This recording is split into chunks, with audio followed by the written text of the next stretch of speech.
Everyone, good morning. कैसे हैं आप? आई होप आप सब अच्छे होंगे, स्वस्थ होंगे, मस्त होंगे और मैं भी अच्छी हूँ। तो चलिए नई सुबह के साथ नई वीडियो स्टार्ट करते हैं और आशा करती हूँ नई सुबह आपके लिए ढेर सारी खुशियाँ लेकर आए।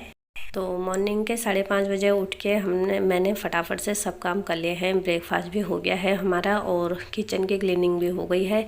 और उसके बाद यहाँ पे जो दूध निकाला था मैंने वो अभी गर्म नहीं किया है, तो फटाफट से इसे गर्म करने के लिए रख देती हूँ गैस में और कम आँच में छोड़ दूँगी।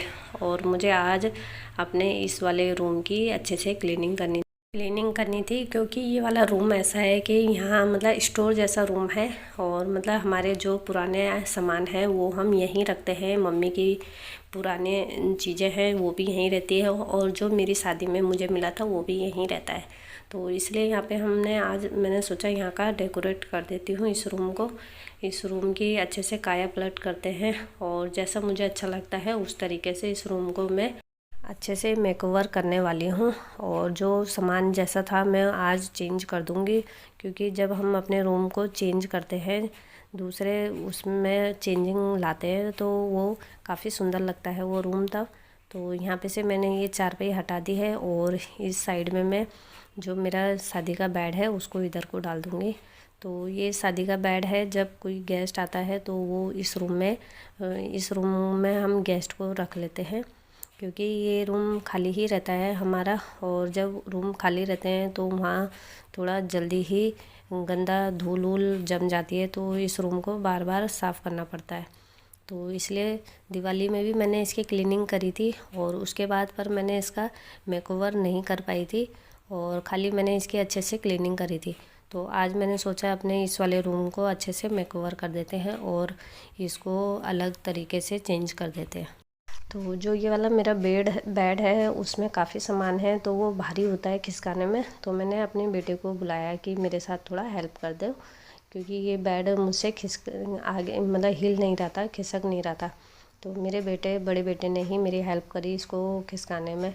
और मतलब कई सामान थे जो उसने उठाए और इधर से उधर करवाए, क्योंकि रावत जी की ड्यूटी थी इसलिए वो जा रहे थे ड्यूटी में। तो यहाँ बच्चे घर में ही थे, बच्चों की छुट्टी थी, तो मैंने बच्चों से ही काम करवाया।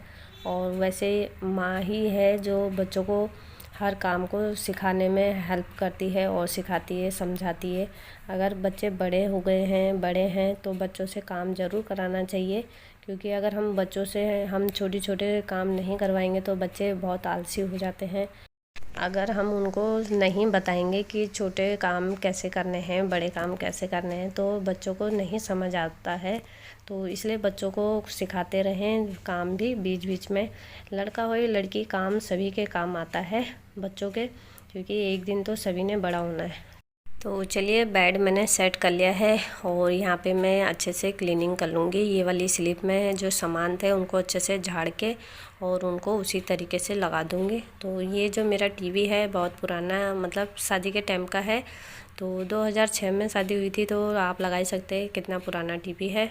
14-15 साल पुराना टीवी है और अभी तक मतलब ये सही है। तो नीचे वाले रूमों में हम एलईडी ले आए, तो इस वजह से ये वाली टीवी हमने इस रूम में रख दी है। इस रूम को आप स्टोर रूम भी कह सकते हो, क्योंकि यहाँ हमारा सारा पुराना सामान यहीं रखा हुआ है और एक्स्ट्रा जो सामान भी होता है वो भी यहीं रखा हुआ है। तो इसलिए ये वाला रूम हमारा कम यूज़ होता है और जो एक्स्ट्रा सामान होते हैं वो ही इस रूम में रहते हैं। तो तभी मैंने सोचा इस रूम को आज अच्छे से क्लीन कर लेती हूँ, साफ़ कर लेती हूँ, क्योंकि ये वाले रूम को भी अच्छा मतलब एक हाउसवाइफ होती है ना जो अपने घर के कोने कोने को साफ़ करना पसंद करती हैं। तो बस इसी लक्ष्य को लेके मैंने सोचा आज इस रूम को भी अच्छे से क्लीन कर लेती हूँ। वैसे तो हाउसवाइफ को कभी आराम मिलता ही नहीं है। दिवाली में भी कितना काम था, कितनी हम लोगों ने सफाई की है। हाउसवाइफ ने अपने अपने घरों की बहुत सफाई की है और जैसे ही दिवाली गई उसके बाद भी हम लोगों का काम स्टार्ट हो गया है, जो डेली रूटीन का होता है।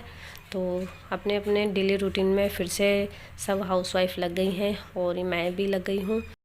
तो चलिए यहाँ पे मैंने स्लीप को क्लीनिंग कर लिया है और सामान अच्छे से झाड़ के वापस उनको उनकी जगह पे लगा दिया है। और बक्से को खाली करेंगे, जो ये सामान है बक्से मैट वैट है उनको इसमें रख दूँगी, क्योंकि अभी इतनी ठंड नहीं हुई है जो मैट की ज़रूरत पड़े नीचे घर में। तो नीचे बिछाने वाली मैटें हैं, तो इनको अभी मैंने धूप में सुखा के और झाड़ के रखे हुए ऊपर रखा हुआ था इस वाले रूम में। तो मैंने सोचा इनको अभी बंद कर दूंगी और दिसंबर के लास्ट में निकालूंगी जब ठंड स्टार्ट हो जाती है, क्योंकि अगर मैटों को निकाल के रख दो ना तो इसमें काफ़ी धूल जम जाती है, तो फिर उसे सफाई करने में थोड़ी दिक्कत होती है। तो इसलिए मैंने सोचा अभी ये लास्ट में निकालूंगी दिसंबर के। तो ये जो सामान बक्से में रखने वाला था वो मैंने इसमें रख दिया है और इसको अच्छे से बंद करके रख देंगे ताकि इसमें धूल वूल ना जाए। तो चलिए यहाँ पे मैंने इसको बक्से को बंद कर लिया है और अब फटाफट से झाड़ू लगा लेंगे, क्योंकि काफ़ी कूड़ा हो गया था। जब हम घर की डीप क्लीनिंग करते हैं तो काफ़ी कूड़ा निकलता है घर से और काफ़ी धूल भी हो जाती है। तो इसलिए मैं झाड़ू के साथ साथ डस्टिंग भी करते हुए जा रही हूँ, क्योंकि जो डस्टिंग सामानों में लग रही है उनको साथ ही साथ हम सफाई भी कर देंगे तो उतना काम हमारे लिए आसान हो जाता है। तो इस तरीके से हम अपना झाड़ू को इस तरीके से करते रहेंगे तो हमारा जो डबल काम होता है वो एक ही बार में होता चले जाता है। क्योंकि आज मैंने सोचा इस रूम को चेंज कर देते हैं, क्योंकि जब कमरे में चेंजिंग आती है तो वो रूम ज़्यादा अच्छा लगता है। तो क्योंकि इस रूम में स्पेस कम हो रहा था, सामान ज़्यादा था और स्पेस कम था, तो मैंने सोचा बेडों को इस तरीके से डिवाइड करके रखेंगे तो शायद रूम और ऑर्गेनाइज लगेगा। तो यहाँ पे जिस तरीके से मुझे अच्छा लगा मैंने अपने रूम को ऑर्गेनाइज करके रख दिया है। तो चलिए बारी आती है इस चारपाई की, और ये चारपाई जो है मेरी सासू माँ की शादी का है, तो इसलिए वो भी इनको नहीं हटाना चाहती थी, क्योंकि जैसे हमें अपना सामान अच्छा लगता है पुराना सामान रखना, वैसे ही सासू माँ को भी अपने सामान अच्छे लगते हैं पुराने सामान। तो मैंने भी उनकी ये चारपाई नहीं हटाई, मैंने सोचा इसको ऊपर वाले रूम में रख देते हैं, क्योंकि कभी ना कभी कोई ना कोई चीज़ काम आई जाती है और जब उसकी ज़रूरत होगी तो वो भी काम आई जाएगी।